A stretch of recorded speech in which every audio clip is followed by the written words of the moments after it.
Copper డ్యామ్ని 2 copper డ్యాముల్ని పూర్తి చేయకోకుండా diaphragm wall నిర్మించడం అనేది ఒక చరిత్రాత్మకమైన తప్పిదం. అది అన్సైంటిఫిక్. ఆ అన్సైంటిఫిక్ విధానాన్ని, చరిత్రాత్మక తప్పిదమైనటువంటి విధానాన్ని గతంలో అనుసరించటం వలనే ఇవాళ ఈ ఇబ్బందులు వచ్చాయి. ఈరోజు ఒక పక్కన డయాఫ్రమ్ వాల్ 3 బిట్స్ లో పోతే ఇప్పుడు ఆల్టర్నేటివ్స్ ఏంటంటే మీనవేషాలు లెక్కేసే పరిస్థితికి వచ్చారు.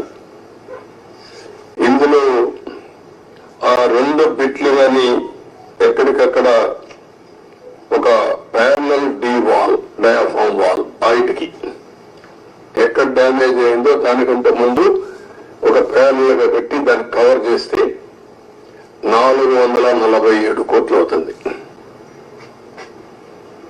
మామూలుగా మనం ఖర్చు పెట్టింది 446 కోట్లు. ఇప్పుడు రిపేర్ చేయడానికి 447 కోట్లు. ఓకే, మొత్తం దాని అప్పటికి కూడా గ్యారంటీ లేదు.